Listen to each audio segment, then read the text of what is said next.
भगवान विष्णु के मत्स्य अवतार। मत्स्य अवतार भगवान विष्णु के प्रथम अवतार हैं। मछली के रूप में अवतार लेकर भगवान विष्णु ने एक ऋषि को सब प्रकार के जीव जंतु एकत्रित करने के लिए कहा, और जब पृथ्वी जल में डूब रही थी तब मत्स्य अवतार में भगवान ने उस ऋषि की नाव की रक्षा की। उसके पश्चात ब्रह्मा ने पुनः जीवन का निर्माण किया। एक दूसरी मान्यता के अनुसार एक राक्षस ने जब वेदों को चुराकर सागर की अतः गहराई में छिपा दिया, तब भगवान विष्णु ने मत्स्य रूप धारण करके वेदों को प्राप्त किया और उन्हें पुनः स्थापित किया। मत्स्य अवतार की कथा एक बार ब्रह्मा जी की असावधानी के कारण एक बहुत बड़े दैत्य ने वेदों को चुरा लिया।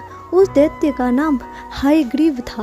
वेदों को चुरा लिया जाने के कारण ज्ञान लुप्त हो गया। चारों ओर अज्ञानता का अंधकार फैल गया और पाप और अधर्म का बोलबाला हो गया। तब भगवान विष्णु ने धर्म की रक्षा के लिए मत्स्य रूप धारण करके हयग्रीव का वध किया और वेदों की रक्षा की। भगवान ने मत्स्य का रूप किस प्रकार धारण किया, इसकी विस्मय कारिणी कथा इस प्रकार है। कल्पांत के पूर्व एक पुण्य आत्मा राजा तप कर रहा था। राजा का नाम सत्यव्रत था। सत्यव्रत पुण्य आत्मा था जो तो बड़े उदार हृदय का भी था। प्रभात का समय था, सूर्य उदय हो चुका था। सत्यव्रत कृतमाला नदी में स्नान कर रहा था। उसने स्नान करने के पश्चात जब तर्पण के लिए अंजलि में जल लिया तो अंजलि में जल के साथ एक छोटी सी मछली भी आ गई। सत्यव्रत ने मछली को नदी के नीचे जल में छोड़ दिया। मछली बोली, राजन, जल के बड़े बड़े जीव छोटे छोटे जीवों को मारकर खा जाते हैं। अवश्य कोई बड़ा जीव मुझे भी मारकर खा जाते हैं। अवश्य कोई बड़ा जीव मुझे भी मारकर खा जाएगा। कृपा करके मेरे प्राणों की रक्षा कीजिए। सत्यव्रत के हृदय में दया उत्पन्न हो उठी। उसने मछली को जल से भरे हुए अपने कमंडल में डाल दिया। तभी एक आश्चर्यजनक घटना घटी। एक रात में मछली का शरीर इतना बढ़ गया कि कमंडल उसके रहने के लिए छोटा पड़ने लगा। दूसरे दिन मछली सत्यव्रत से बोली, राजन, मेरे रहने के लिए कोई दूसरा स्थान ढूंढिए, क्योंकि मेरा शरीर बढ़ गया है। मुझे घूमने फिरने में बड़ा कष्ट होता है। सत्यव्रत ने मछली को कमंडल से निकालकर पानी में भरे हुए मटके में डाल दिया। वहाँ भी मछली का शरीर रात में ही मटके से इतना बड़ा हो गया कि मटका भी उसके लिए छोटा पड़ गया।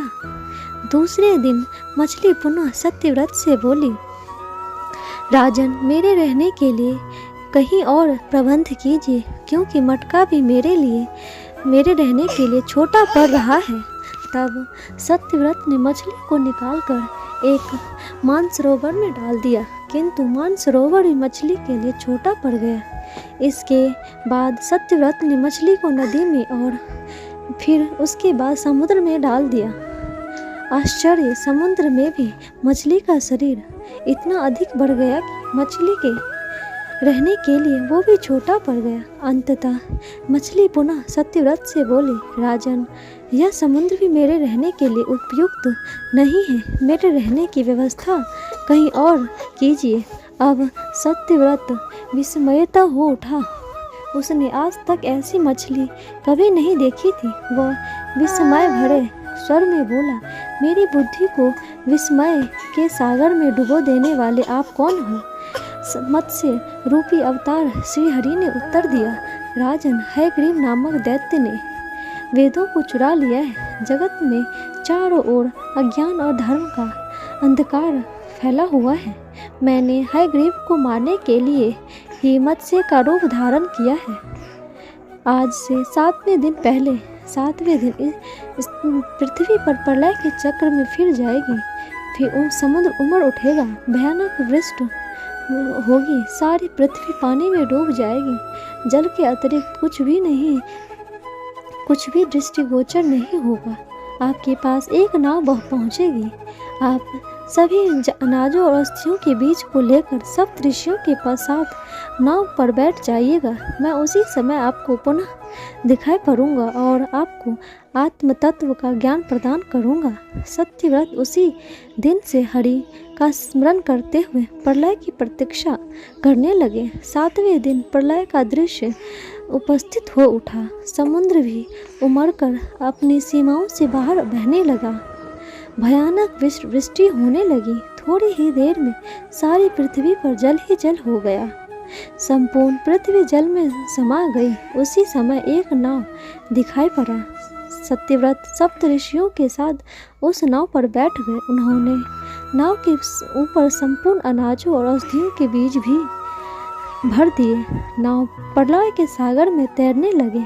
प्रलय के उस सागर में उस नाव के अतिरिक्त कहीं भी कुछ भी नहीं दिखाई दे रहा था। सहसा मत्स्य रूपी भगवान प्रलय के सागर में दिखाई पड़े।